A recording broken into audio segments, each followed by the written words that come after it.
Good evening. This is Mae Brussell. The name of this program is called World Watchers. It's broadcast number 707, June the 24th, 1985. Are you getting enough news each day? How is it grabbing you? Isn't it horrendous? And what do you make of all of this? It is unbelievable. The most intelligent remark that I read in the newspaper, quotation of all these events this past week, what came out of Mehmet Agca, the gentleman who's charged Bulgarians and Turks with trying to plot the death of John Paul II, Pope John Paul II. There were a lot of discrepancies in his trial, and the judge is making note of all of them and called attention to it. And then Agca made the following statement in quotes: "I am sometimes forced to invent things to be able to respond to the outside world."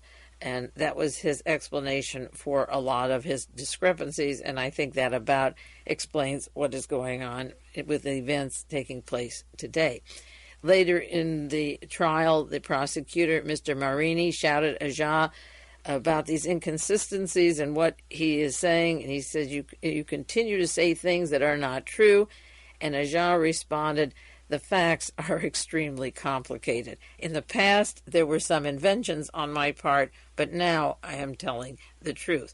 And why would you accept the Boesert's opinions of Joseph Mengele or the Bonn government or the CIA identification of Mengele? Why would you accept the stories of the hostage crisis or the downing of the airplane, the Air India from Canada on way to London and then India? Why accept the survivalist accounts that are in the newspaper out here in California? And many of you aren't getting the full details of that story. Why would you accept the background of all of these major stories that are in the news today? The Indian airline, Agca's trial, the Mengele story, the survivalists, and the hostage crisis. Disinformation has been so woven into the fabric of our lives that very few people, unless they want to make a study of it, are or will ever be able to untangle the events as they come down so swiftly from now on. I said May 1st would be the beginning. We were warned about that by the various parties who were involved in all the 5 incidences that I just listed that are in the news today. Now trying to keep up with them. Quickly, before I go into some of these subjects, and I want to do most of the evening on Joseph Mengele, I mentioned last week that Helene von Damm, our ambassador to Vienna, it was going to be leaving that post, in spite of the fact that 1 week earlier, Ronald Reagan listed her among 3 ambassadors that would keep in their position, even though he knew she had married a Viennese person. But von Damm is leaving as ambassador, and within days of that announcement, with about 2 or 3 days later, came the announcement that the Bank of America is closing their branch in Bolivia. Now, I know they're not doing well. They lost a lot of money. I once read an account of $39 million. It may be more. But when the cocaine king left, when Klaus Barbie left, and Barbie's cocaine links go directly to Bolivia and Brazil and to Joseph Mengele, the current Joseph Mengele, it's not coincidental that this particular branch was pulled out. The Bank of America is closing out of Bolivia at the same time that Helene von Damm is leaving as ambassador to Vienna. She'll stay there until the end of the year. But Christian von Damm is, according to my records, her 3rd husband. She calls it her 2nd husband, but they both have the same name. So as of this week, they're going to both waltz out together, the Viennese waltz from Austria and from Bolivia, and those people were both in the news today. This week, rather, I don't think it's a coincidence. I do want to just pass over quickly a few comments about the death of the up at Calaveras County in California, the group known as the Survivalists. Leonard Lake, who ate the cyanide pill, died, of course, right on the spot before he was taken to explain 25 or 6 or more murders. The chief person with him, Charles Ng, NG, left the country. He was escorted to the airport by Lake's ex-wife, who was with him up until the moment all of these events were exposed. It's her parents' property where these deaths are taking place or were taking place, and the bunker was located, and her father was providing trucks for Leonard Lake and Charles Ng. Very heavily involved in this. The ex-wife was allowed to leave the country yesterday, according to the newspapers, so she and Charles Ng have left. Now, these American death squad, these survivalists, are linked to our Defense Department, to the CIA, to Nazi connections around the world, and it isn't any coincidence that the two major people walked out of this country. Several other people left this country and are involved with the Air Canada, the Indian airline, crash that took place this week. The Soldier of Fortune magazine has an article on Otto Skorzeny this month. They had one last month. Buy it on the stand. It's July 1985. Soldier of Fortune began in 1975, and that was at the time of the death, the same year that Otto Skorzeny died. Soldier of Fortune began, and I believe they continued with the same process of sending mercenaries, this time advertising them in the magazine, and the tradition of Skorzeny fighting these battles overseas and using these death squads. It didn't end when Skorzeny died, but General John Singlaub could set up Soldier of Fortune that same year. Incidentally, the issue of July 85 has a poster that you can order of G. Gordon Liddy holding a gun. Tough man, G. Gordon Liddy from Watergate. He was in our Treasury Department in the FBI. Here he graces the pages of this magazine, as well as a book review of Edward Luttwak's book, Coup d'etat in America. And I think Liddy and E. Howard Hunt and Frank Sturgis and that whole group, James McCord, had a role in the coup d'etat in America. Don't pass up this issue, because there's a lot of material in there, and realize that there are connections between all of these people and the survivalist movement. We can't do them all in 1 hour this evening. David Emery sent me a newspaper article from Birmingham, Alabama, the Birmingham News, accused Sikh plotters, another local link.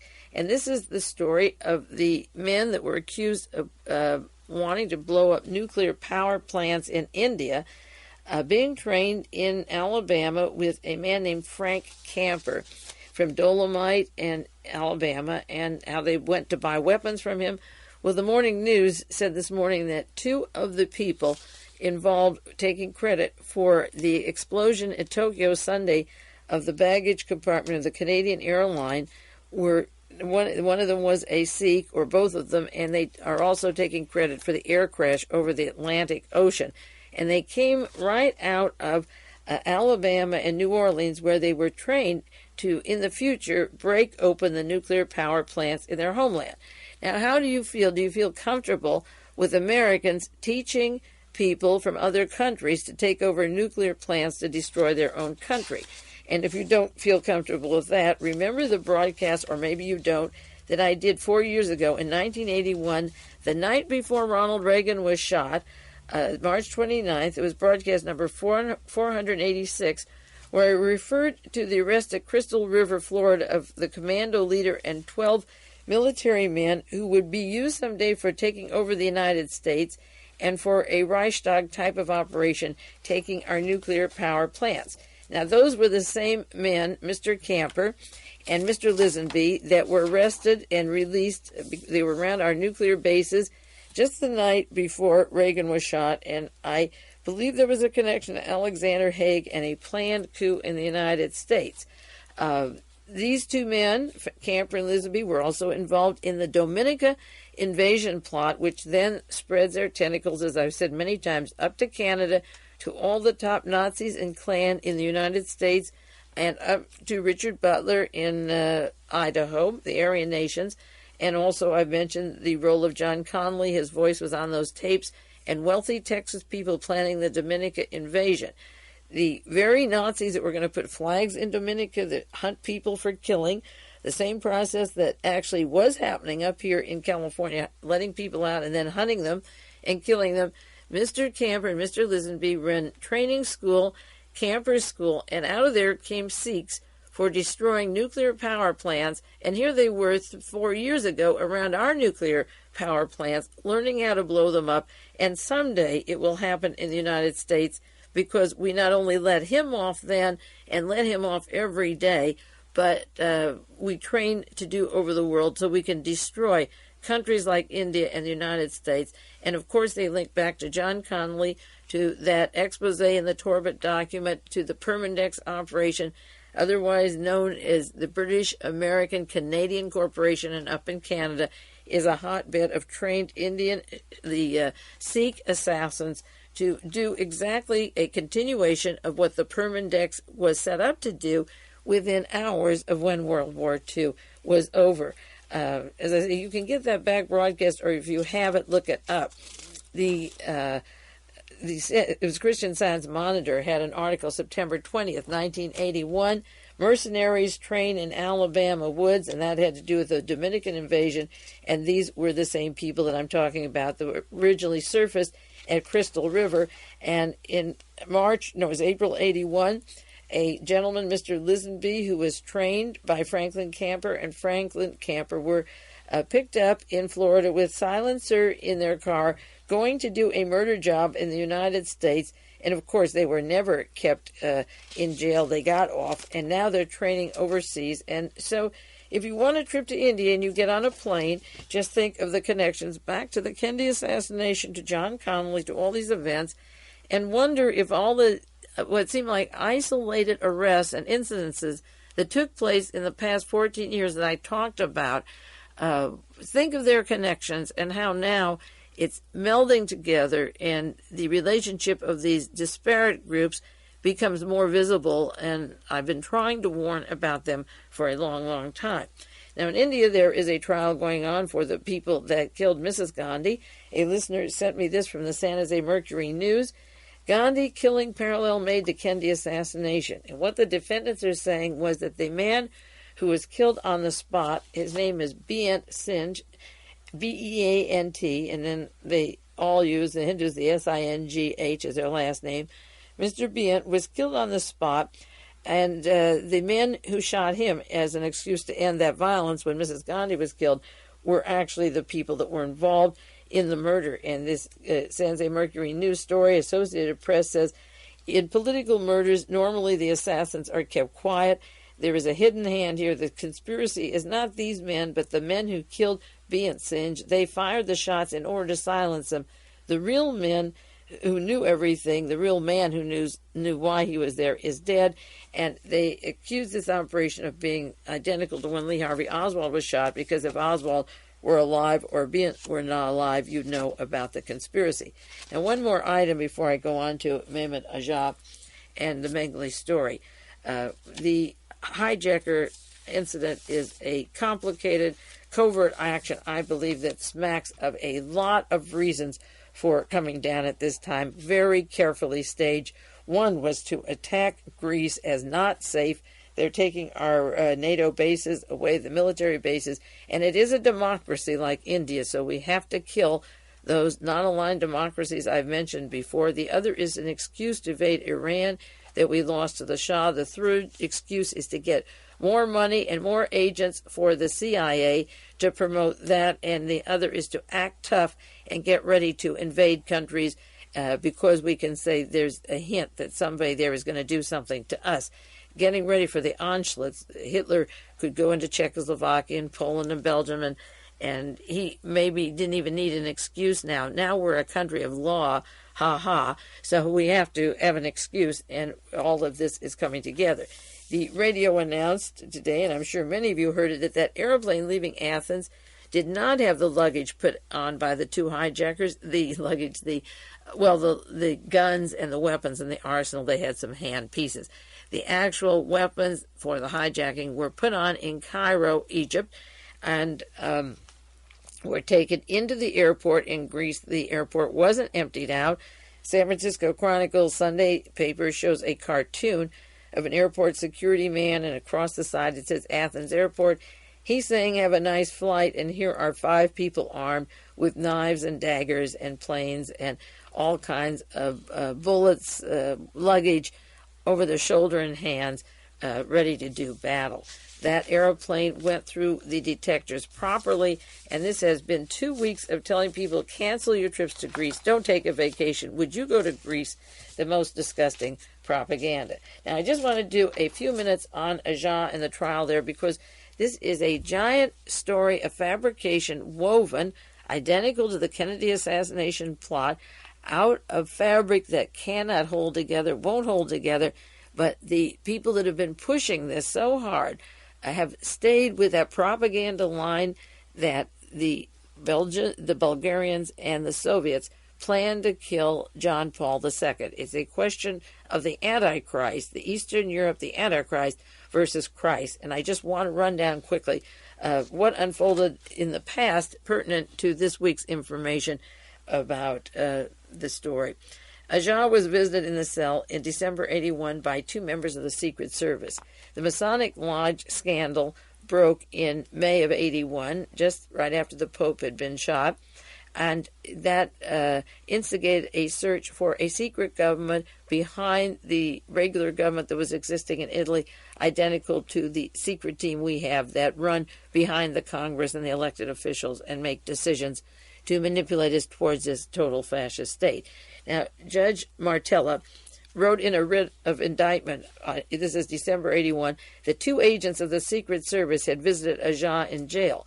But he said the evidence offered by the agencies, identical to our CIA, removes any suspicion of undue influence, which turns out to be a lie, because it turns out that those two agents of the Secret Service were put in there with the help of mafia enforcers to coach Agca to the Bulgarian Soviet story in exchange for his release. Incidentally, Martello, I forget now whether he had a hit-run accident or a bomb explosion. He almost died. Some people, I believe, died with him. I'll have to look up that information just a few months ago. But he would be pivotal to this, and he still is. But in 1981, he noticed that these people were, in fact, with Agca. Now, right after their visit with Agca in December 81, a short time later, actually in January 83, is a short time in Agca's experiences, a lifetime in jail he's to face. He was told in January 83, you can get out of your security. He got permission to leave. He had been in isolation, had special food so he wouldn't be poisoned, and he refused. And he said, this is in the San Francisco Chronicle, I would be killed by the Camorra. The Camorra are specifically the mafia from the Naples area. Now, there's no Camorra in Bulgaria, and there's no Camorra in the Soviet Union. And if he was put there by the Eastern Europeans, he had nothing to fear by the Italians in the jail who would want to kill him. And there were a lot of Italian mafia there, but he wasn't implicating them in this particular murder plot against the Pope. October the 15th, 1984, that's a year and a half later, Tomasi Buscetta, a mafia enforcer, was extradited from Brazil.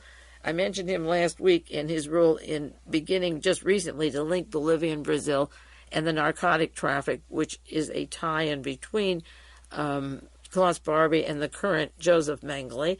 Of course, you know how I feel about that. We'll go into it in a second.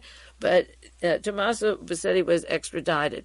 And instead of holding the silence that these people usually do, the kiss of death if they talk, he began to expose in October 84 the relationship of the mafia, the Camorra that Agca had feared, and the men that had visited Agca, to the politics of Italy, specifically to the P2, the Masonic Lodge, the Banco Ambrosiano, which links to the Vatican Bank, to Roberto Calvi, Licio Gelli, and also the Red Brigades, which was always allegedly a leftist group, but set up by the P2, and he began to talk about that. And this year, it was revealed in our New York Times in February of 85 that as far back as November of 84, Buscetta was making connections of the cocaine traffic, and at that time Barbie had already been arrested, and the bulk of the Bolivian narcotics was now to flow into Brazil, and there was a good reason to end the Mengele case quickly,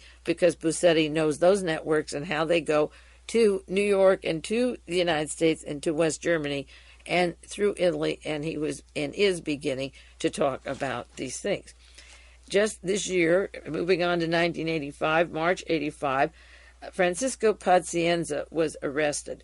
He is the kingpin of the links to Ronald Reagan, to Michael Ledeen, Alexander Haig, to a special super fund, to the re-election of Ronald Reagan. And in 2 weeks, I want to do maybe 1 hour, if I can, just on Francisco Pazienza.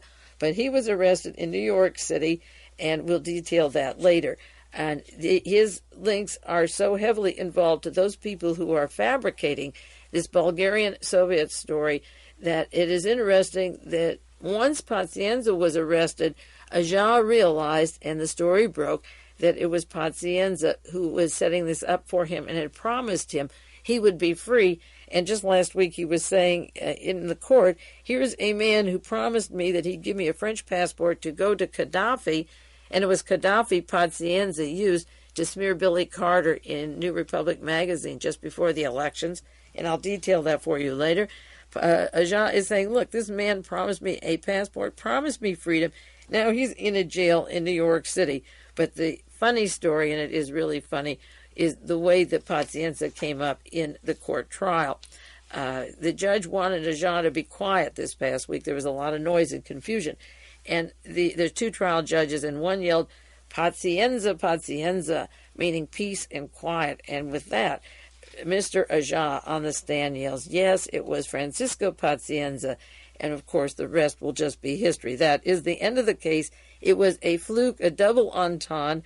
The judge, in asking for peace and quiet, brought out of Agca the name and connections to all those people who, for the last 4 years, have pushed the lie of the Bulgarian Soviet plans to kill the Pope. But just quickly, in chronological order, after the arrest of Pazienza, 2 weeks later, there was a bust, according to the Philadelphia Inquirer, April the 4th, into the offices of Shearson American Express in Philadelphia.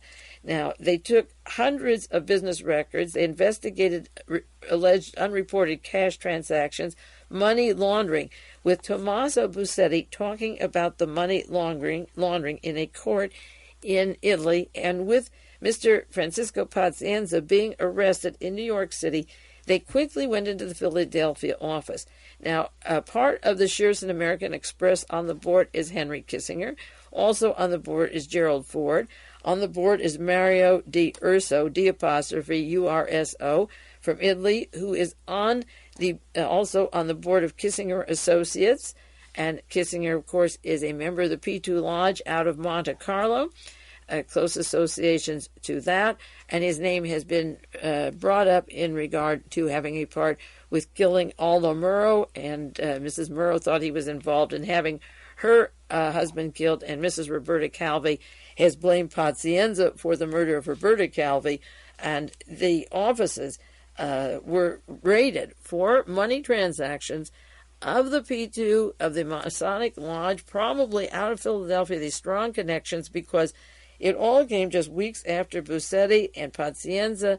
One was talking in Italy, the other was arrested in New York City, and those offices were raided. Now, June the 17th, and I mentioned this last week on the broadcast, Agca said that he was offered security by the P2, the propaganda duo Licio Gelli. He said they would free him. That was a major breakthrough, bringing Agca's role of changing his story to implicate the Russians and the Eastern Bloc, the Bulgarians, to the right-wing fascist Licio Gelli, the head of the Italian security police, the Nazi, a member of the Waffen-SS, wanting to free him. That sort of doesn't sound like the Russians would want to use Agca for an assassination, and then the right-wing are promising him his security. They'd stay away from him, I should think. June the 17th is the day that Agca implicated Pazienza and brought in the story of the passport and Gaddafi and how he wanted to get out of jail, and said now he's in jail and can't get out, meaning Pazienza, how can he help me? And I'll go into the details of that dialogue next week, but as I say, I want to do more on Mengele, so I'll go through the fine lines. I just want to go into certain points about this. Now, incidentally, another mob figure, very important, besides Mr. Buscetta is talking, Mr. Pandico. Giovanni Pandico, Pandico. And on the 18th of June of this week, talk about news gushing, he is giving testimony about the link of the mafia, the Naples mafia, the Camorra, that threatened Agca, and we're coaching him. the link of the mafia to the P2 and how they went into the prison and persuaded Agca to change his testimony and implicate the Bulgarians. Now, Pendeko is breaking the rules, as have many people obeyed them. When a member of the family is murdered, a brother, a mother, and relatives, they keep quiet because that's a message to shut up. Now, Mr. Pendeko said, my mother was murdered 2 weeks ago. I haven't anything to live for, and I'm going to tell you. He said that Agca was coached in jail by leaders of the Camorra, and this is what Judge Martello was denying, that while in prison they instructed him, the mafia did, and the drug dealers, but they were put in the cell by the Italian intelligence system equivalent to our CIA. They persuaded him to implicate the Soviets and Bulgarians, and if Agca changed his testimony, he would be free and they would transfer him. And if he didn't do it, they would put a mob boss, a suspected assassination hit on Agca with him, and that's what they told him. Now, that verifies exactly what Agca was saying in 1981, that he didn't want to be out of his cell, or pardon me, 1983, because he would be killed. The threat is there, Mr. Pendeko's story is there, and I'll take it point by point that he implicated the equivalent of our CIA, the Italian intelligence, and the threats on Agca. Now, June the 18th, as Pendeko was talking, he brought in all the details of the Italian government, of politicians, not all, but he's linking the politicians to the mafia, to the intelligence community, and that is the important point of this story. This is what we have in the United States: the intelligence operation, the CIA and the DIA, the mafia and the drug dealers, and the members of Congress and the White House, and even up to the Supreme Court. These three agencies have been in collusion, and what for? A, to rearm Germany, the German munitions cartel. B, make a war against Russia. And C, win the Christ versus the Antichrist. This has been building up. So the intelligence, the mafia, and these secret societies like our secret government worked with Agca. It's identical to the United States coups or the plans to kill the Pope and then go into the Soviet Union on the basis of fighting the Antichrist. Now, the links between Mehmet Agca and the secret Super S group with the mafia, as I say, is opening up in court, and he's using names, and Francisco Pazienza came out of him very quickly, and when the judge said Pazienza, I think that was just about one of the most interesting stories that I've seen in a long, long time. Now, Agca is trying to say, after his story unravels, a different day in court, I deny I was coached to make a deal to implicate the Soviet Union. But of course he has to deny it. He has to say my story is true. But interestingly enough, Agca brought up the point, and this is the last point I just want to make on this subject, and I'll repeat it again later. It's so important. He said that he was writing to the American embassy, which our embassy was denying, to the attachés, and he said the information he had, or what he was doing, was so important. He said, in quotes, the American embassy does not get mixed up in affairs as important as this. This is for someone in from the White House, if you think about it, that the White House should take care of his affairs. Now, why the White House? Because Francisco Pazienza and Licio Gelli delivered votes to Ronald Reagan. They got Ronald Reagan in office. They promised Agca, he thought, according to the newspapers, he says he thought that he would be in America. He certainly thought he might even go to the Vatican. He promised, he said they were thinking of a transfer to the Vatican. Imagine Agca in the Vatican when this was over. And then he said this has something to do with a political solution. They were working with Agca for a political solution to these events. And it has to do with our White House. Nobody is closer to the White House than Alexander Haig, Fritz Kramer, Henry Kissinger, Licio Gelli, Michael Ledeen, Claire Sterling, Arnaud de Borchgrave, Mr. Heine, the whole CIA group that have worked with this fabric to put it together. He felt they owe him something, that they would take him to the United States or into the Vatican. Agca said, in quotes, I was just acting in line with the external situation. I was playing, naturally, a double game, let's say. People were thinking about not having a trial. He was promised all these various things, that he would be able to prove these connections and they didn't need a trial. And he is carrying on this dialogue. And in between all of this Jesus Christ stuff, Agca is making sense, and the names he's using are making sense. And not only is Agca making sense when he talks and sounds crazy, I thought his craziness would throw out the case, but they didn't have time to throw it out before he cracked. He's making sense. He's making connections. The arrest of Pazienza in New York is making connections. Mr. Buscetta in Rome talking, and the various trials that are going on with the drug dealer in Rome who's admitting, and whose mother died, that he's doing this and he doesn't care anymore. This is the end of the first half of this broadcast of World Watchers, and then we'll go on to Joseph Mengele for the remaining 30 minutes.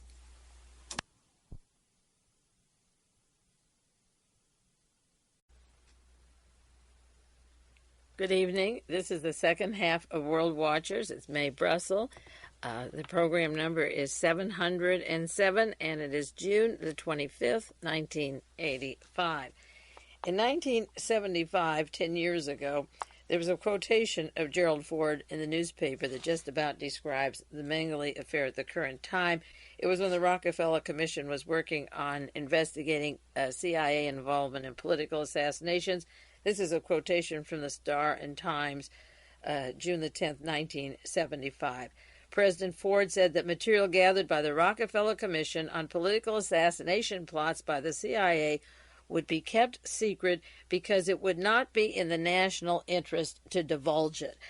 Gerald Ford is on the board of many corporations. A subscriber to World Watchers sent me an issue of Barron that I want to share with you. It was out about a week or two ago on the board of directors. Gerald Ford's pouring in millions and millions and millions of dollars with corporate structure. Our appointed president, appointed by a crook who should have been impeached, but he is saying that information on who our CIA kills has to be secret because it's not in it's not in our national interest to divulge it. So that just about tells you what this government thinks about us, and why would you believe the story about Joseph Mengele? Why at all would you believe the CIA experts and the Bond government and Mr. Romeo Tuma with his past record down there in Sao Paulo? A story in the Monterey Herald just this morning, June 24th, survivor of Mengele experiments wants the Nazi bones scattered over the ocean. Now listen to how asinine this is. This poor woman from Israel says that I do not believe Mengele is dead, despite the conclusions of the investigation of the skeleton that was exhumed. But the bones should be scattered over the ocean. He shouldn't have a burial place any more than our family had a burial place. Well, if she doesn't think he's dead, why not preserve the bones because they aren't his and leave them around a while? It's like Jim Jones being cremated or Nelson Rockefeller, a lot of other people who were murdered in questionable ways. Why not leave the bones around so you get a second chance later when you throw out the people that are investigating it now? And these people now are identical to the military junta in Argentina. Would you have allowed them to do an autopsy on anybody before this new government came in to power and believe a word they said? But now that there's a new government going on and the 3 former presidents are being charged with murder and mass crimes, and 7 of the high military are being charged as well as members of the Vatican. The high priests from the Vatican are in collusion with the murderers, and their names have been coming up in this trial.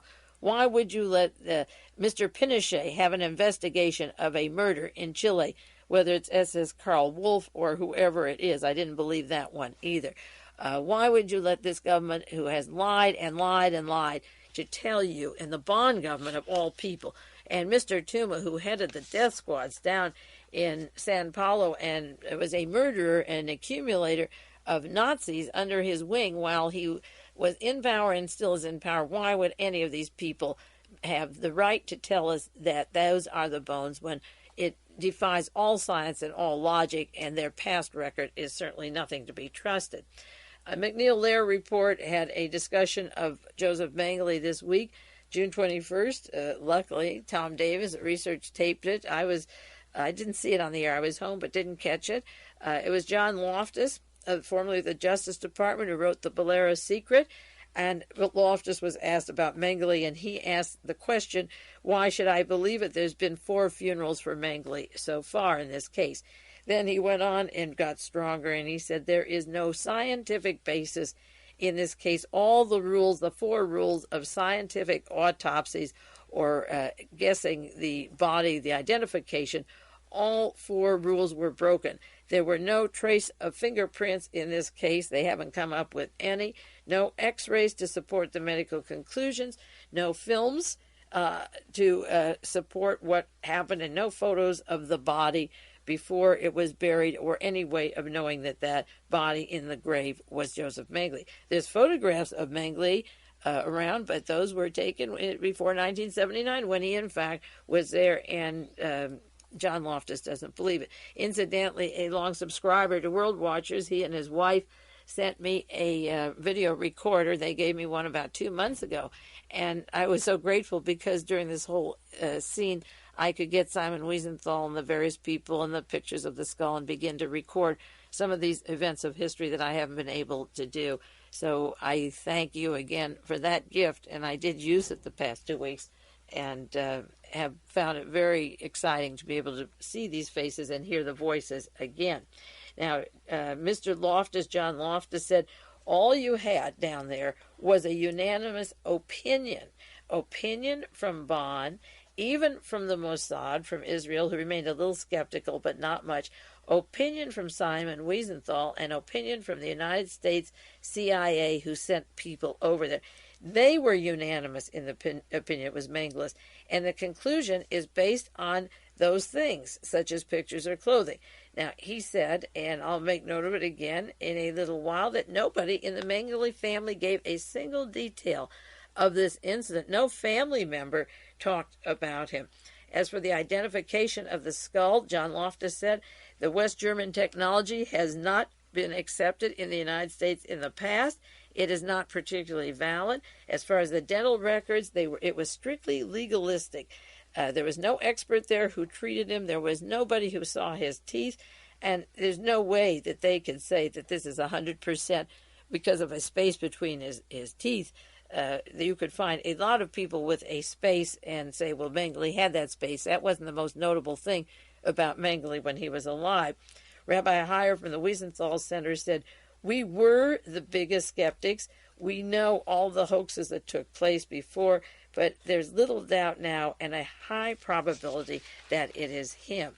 The CNN Sunday Evening News Television, analyzing the events of the past week, going into the fact that Mengele died in 1979, they did say there is a reasonable scientific certainty that he's dead, a reasonable.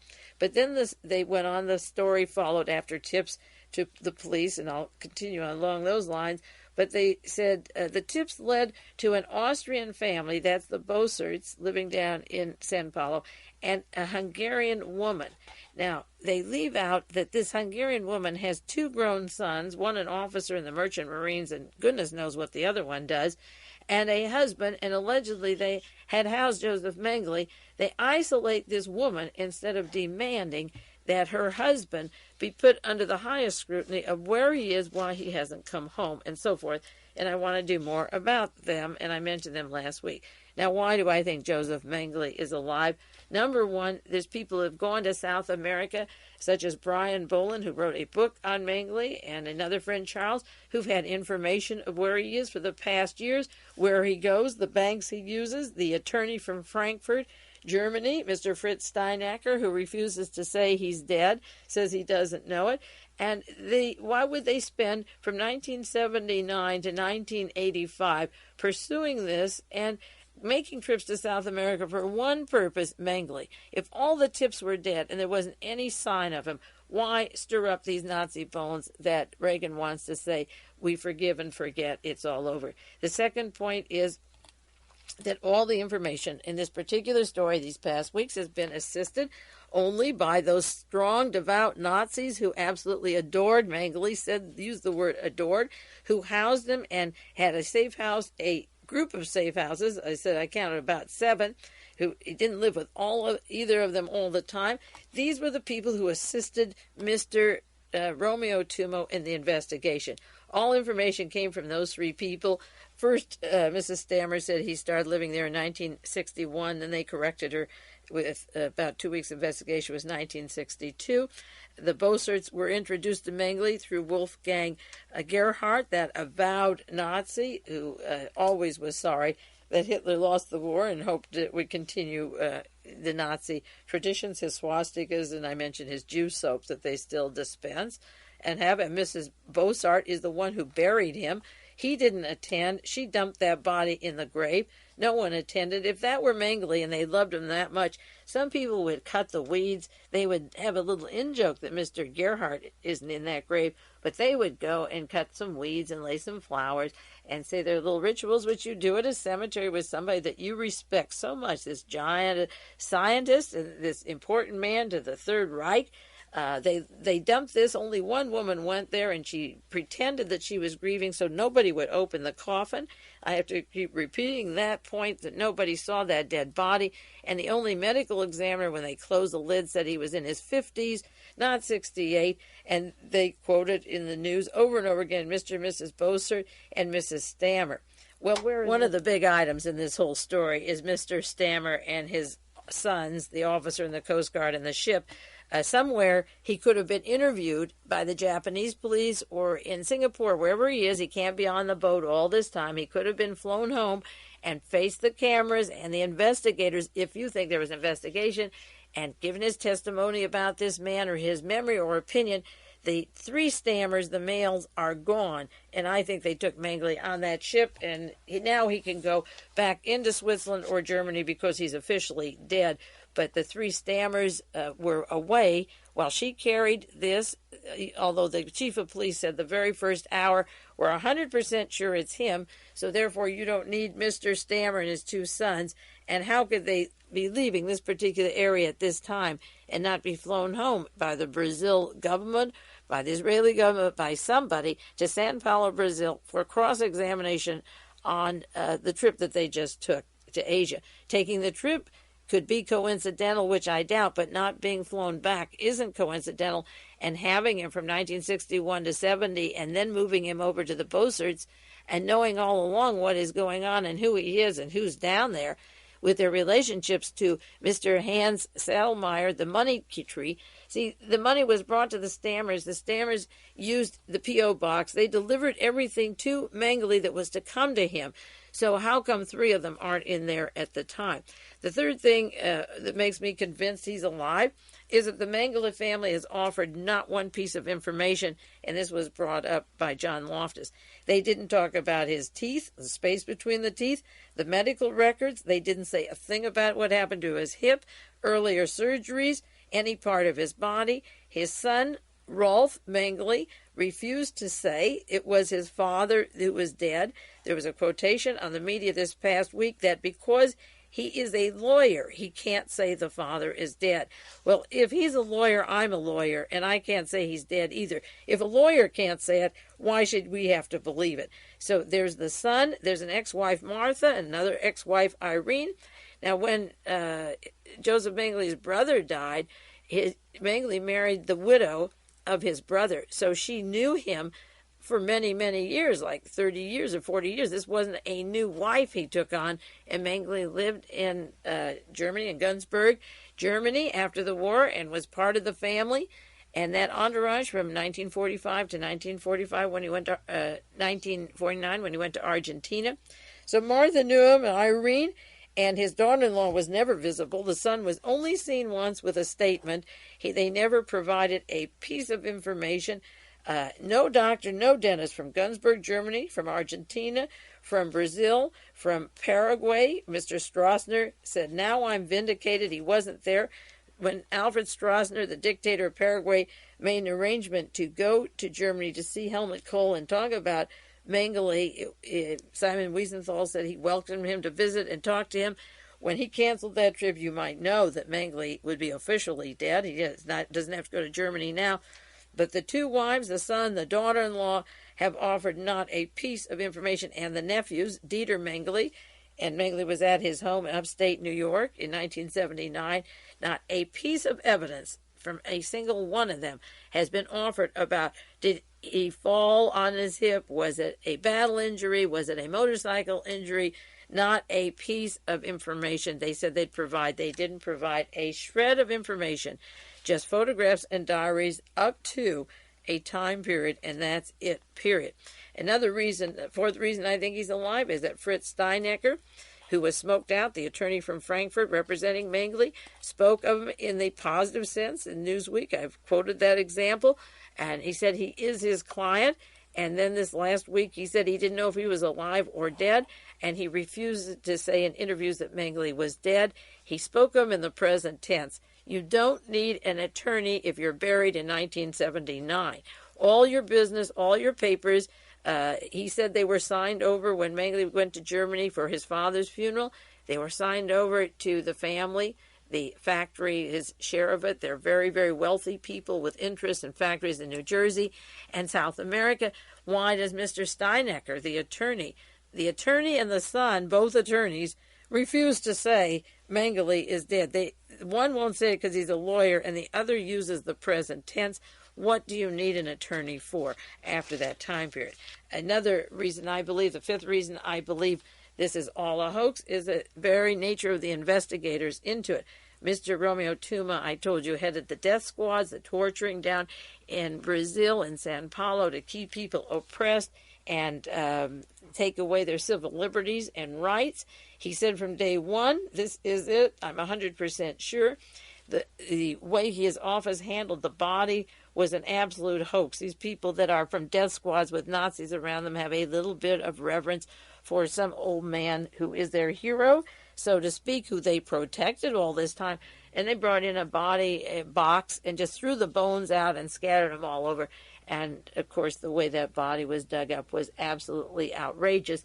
If you're going to use it as evidence in a case, you don't treat it like that. You wouldn't treat many bodies like that, but this particular one had some importance in history and some importance as evidence in the case. And what they were saying to us was, look, take this, or this is what it's going to be. This is him throwing those bones around. And the case began with a skull, showing that skull on television hour after hour. See the skull, therefore Mengele. And then finally, closing with a skull, having press conferences with the skull on the table. How many press conferences have you ever seen where they're sitting over a skull talking about this person? But this is a visual society where we have to see things. It's a see Dick, see Jane, see Mengele situation where the image is reinforced and reinforced, like selling the new Coca-Cola. They're selling you the Mengele story, therefore look at the skull. Another reason I don't believe this story about Joseph Mengele, the sixth reason or category, has to do with Simon Wiesenthal. And next week, no matter what happens, who's hijacked, who's killed, who's kidnapped, I'm going to do 1 hour on Simon Wiesenthal. He lied about Martin Bormann, He said that Martin Bormann was dead. As a matter of fact, Charles Hyam gave me papers from our State Department, from the archives. Hyam wrote the story, untold story of Errol Flynn and his Gestapo relationships with Dr. Herman Urban, the doctor who recruited him into the Gestapo. He wrote a story, Trading with the Enemy, and also the American swastika. But he is very heavily associated with the Simon Wiesenthal Center. This is one of the problems I have as a researcher that other people, I'm sure, have, who want fame and fortune and depend upon other sources for their information. In order to achieve those things, you have to make deals along the way. It's very seldom that you can get into the mainstream of that kind of action without having silenced yourself on some of the things you know, because then people won't trust you anymore if you talk. I had to make a choice a long time ago whether to talk about Charles Hyam's work and accept it as very good, his 3 books, or his inconsistencies with Simon Wiesenthal Center. Hyam went to Vienna to investigate Dr. Herman Urban. I've mentioned this before. Wiesenthal told him that Urban, who recruited Errol Flynn, was down in South America or Africa, I think South Africa, or out of the country, that he didn't live in Vienna. And Charles Hyam got a telephone book and looked it up, and living in the same location as Simon Wiesenthal was Dr. Herman Urban, and he talked to him and proceeded to write about the Gestapo activities of Dr. Urban. Now, also, it was that book that opened up the information of the American citizenship of Dr. Urban, and the Wiesenthal Center has absolutely lied about Joseph Mengele being naturalized in the United States, because a person who was listening to my broadcast in Sacramento was in Honduras with his aunt and uncle, and Mengele was there. I've mentioned this over and over again, and I repeat it so that you know that these are pathological liars that are concealing these facts from us. Now, it was Simon Wiesenthal who came up with this story of the hip, the hip story, which is so important to making the conclusion. How did Simon Wiesenthal have information on a hip that the Mengele family didn't have or know? I mentioned last week bringing up the pelvis bone identification that has been so strong in this particular drama. There was a picture of the pelvis bone June the 11th. This is about 4 days after the body was dug up. It was brought up on the 7th. And they said Mengele reportedly had a broken hip. The skeleton showed a possible. Now, the wording of the newspaper, this is the LA Times, the skeleton showed a possible pelvic fracture. And then it goes on, Mengele reportedly broke his hip in 1944. And looking at the skeleton, they said in quotes, something surely happened to the skeleton's pelvis. It's a bit abnormal. If we confirm this, we have taken an important step in making our conclusions about Dr. Mengele, if they could only confirm this pelvis story. That was on June the 11th in the Los Angeles Times.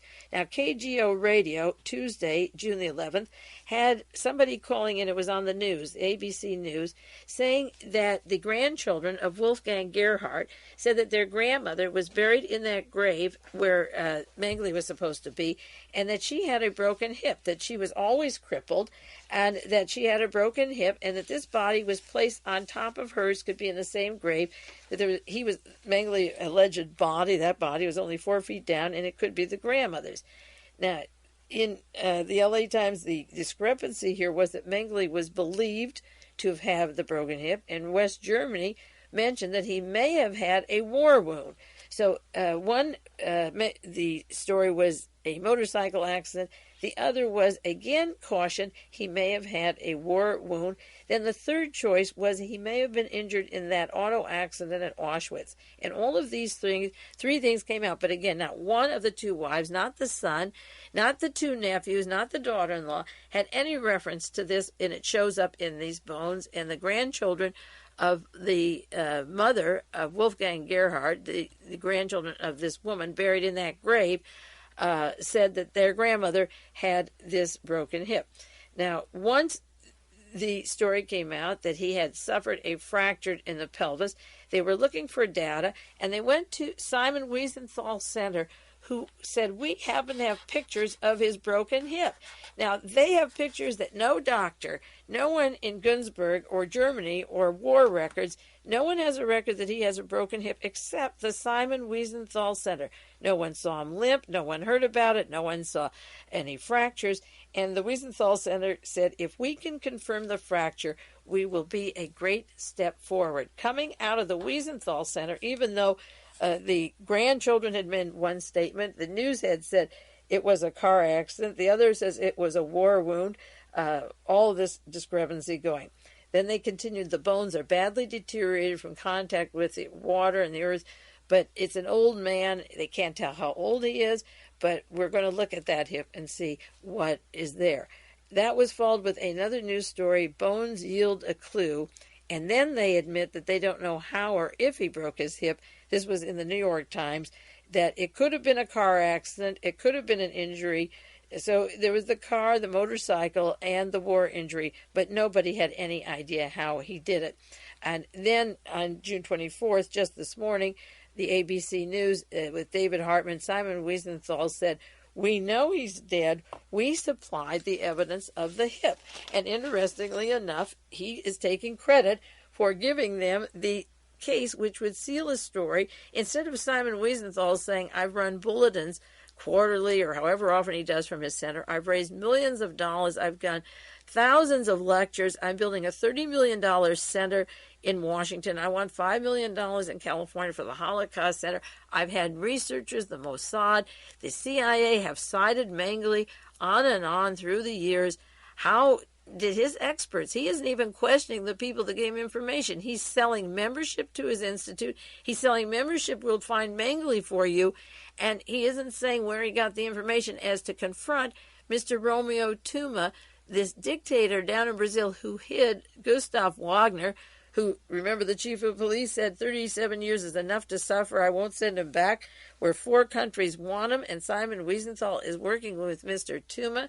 Can you get the complexities and the deviousness of this, of his not saying, my people are as good as your people to find Joseph Mengele, that they have seen him in Paraguay, they've seen him in Uruguay, he was upstate New York. Here's Mr. Steinecker, his attorney, depositing money, admitting he's putting it in, and the family hasn't given us evidence. Why is Simon Wiesenthal working with Romeo Tuma, who protected the top Nazis right under his wing in all the Hitler birthday parties in Sao Paulo? Now, June 20th, the LA Times had a story. Forensic experts analyzed the pelvic bone on Wednesday to determine the origin of the bump or protrusion near the leg socket. The examination showed what was thought to be a pelvic fracture. Mengele reportedly had once suffered a fractured hip. Is that evidence? It started and ended. The case would be over on the 21st of June.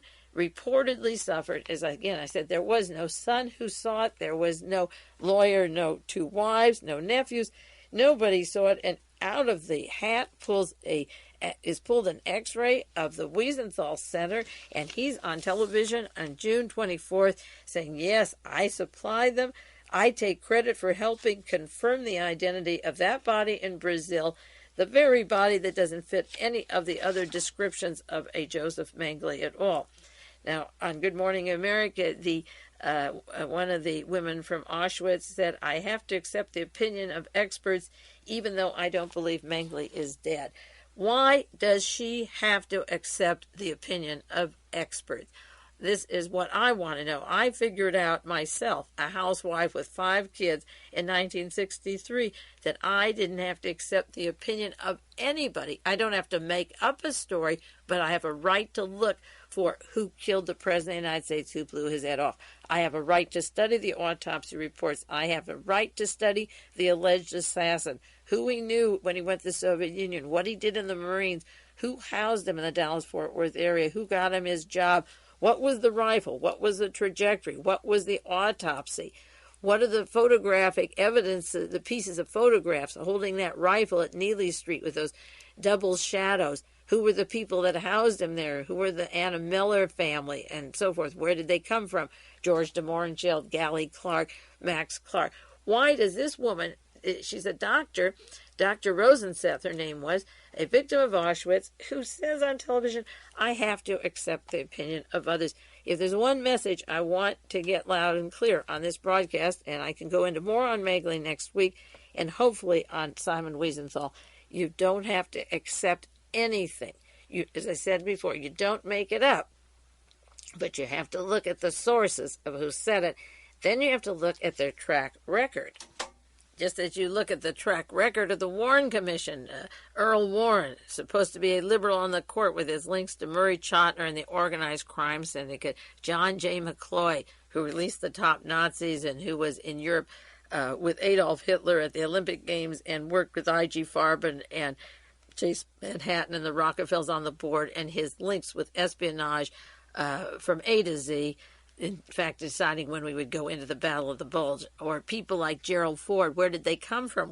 What are they going to do? What is their payoff for lying? There's always a payoff, and it's millions of dollars. Or Alan Dulles of the Warren Commission, who turned out to be working with SS Karl Wolff in Bern, Switzerland, and Wolff was running Treblinka, the concentration camp, and Mr. Stengel, who ran Treblinka, was living in Sao Paulo with Joseph Mengele and Gustav Wagner, their old co-workers from World War II. Why do you have to accept that? One point that Dr. Rosenseth made was that we learned more about Mengele in the last 2 weeks than in the last 40 years. And every time there's a cover-up, there's also a new expose. And I want to leave it with that idea. There wasn't any harm in trying to pull this story. It wasn't the true story. And I'll continue, as I do on the Wiesenthal story, of what was covered up. But the point is that in the last 2 weeks, you learned a lot about the Odessa. You learned the way they covered up, the way the money was delivered to him, how he lived, and the people he knew, and the kind of houses they had.